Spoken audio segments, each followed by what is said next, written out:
Stinney, host of Baltimore City Voters Live podcast. I'm here on Saturday morning, September 9th, right out here on 28th Street in Remington, the site of the brand new, newly rolled out, reduced one-lane bike lane. And just for context, city voters, a group of us were out here on Thursday morning, the 7th, and we were doing an audible poll. I'll go ahead and post the results of that poll as well so you can see how the folks passing through 28th Street, what their sentiments are on the new traffic pattern. And I'd say by the results of that poll, overwhelmingly, that the folks disagree with the new traffic pattern of taking this 28th Street down to one lane. And I think folks that live in the area got wind of the demonstration. They heard our audible poll and came out, and they weren't too happy with us for exposing the fact that many people are opposed to what has been done here. On Facebook, I got a message from an Aaron Brewer. Says he's a resident on 27th Street and a former board member of the Greater Remington Improvement Association. Discusses a lot about the overwhelming support of his immediate neighborhood for this change on 28th Street. And kind of goes into some kind of half-cocked excuses as to why these things were needed. But at the end, what I found to be the most important piece of information is that he mentions a stat that only 45% of Remington drives. I'd love to, get some background on that stat, but what was most compelling is that he admits and actually tries to rationalize and says, why should our community suffer for your additional 5 minutes of waiting time in traffic? And he calls that complete insanity. So I find that compelling because this guy, and I'll post Aaron's message on Facebook so everyone can see who this Aaron Brewer is. But I find it very interesting that this person so casually thinks it's okay to impact everyone's day by 5 minutes. And if he's admitting 5 minutes, then we know that the actual impact is probably close to 7 or 8 minutes. He's admitting 5. But there are thousands of people that use this corridor. They're in cars.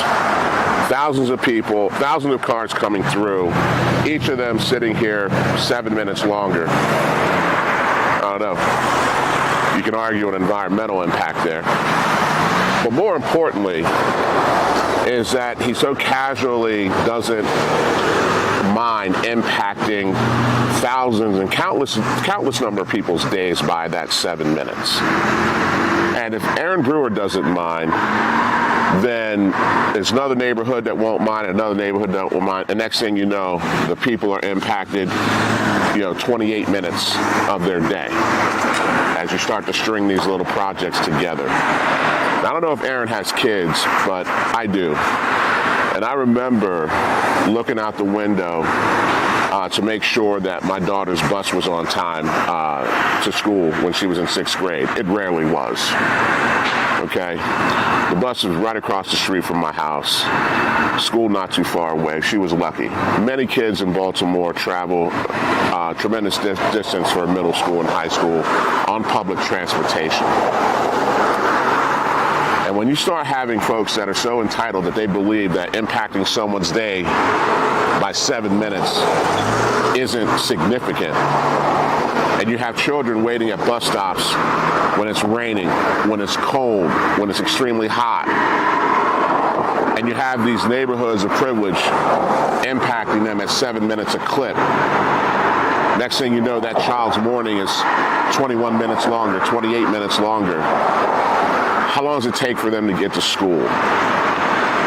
Are they going to be on time? What's going to be their condition once they get to school from having that type of commute? And that's where it really burns me up. I mean, to this day, my daughter's long graduated from high school. But even when I leave my house today, if I see a group of scholars standing at the bus stop across the street from my house, and I know they're going to Poly or Weston, those young scholars who are sitting out there trying to go get their education.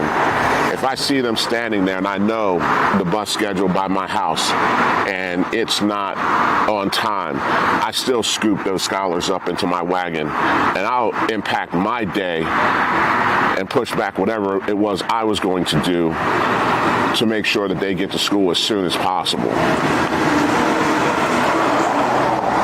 But I don't expect Aaron Brewer to give a damn about kids getting to school and how much he's impacting their day. What burns me up is that Aaron has now reached out to our City Department of Transportation as a response, a direct response to our demonstration here on Thursday, September 7th, and had them program this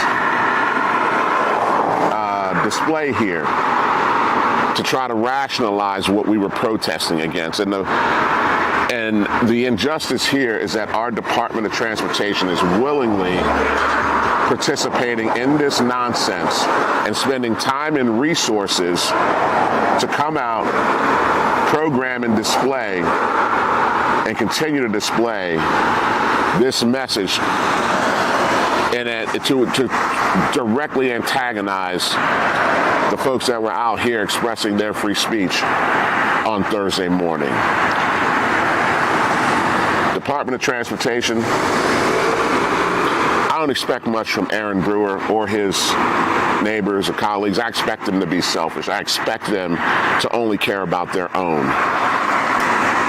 I expect them to not give a damn about whether black kids are arriving to school on time or if they're impacting their day by 7 minutes, 14 minutes, 21 minutes, or 30 minutes. But my own city agency, who's supposed to represent us all, is clearly choosing sides. And that, I'll leave it there for you to decide on your own.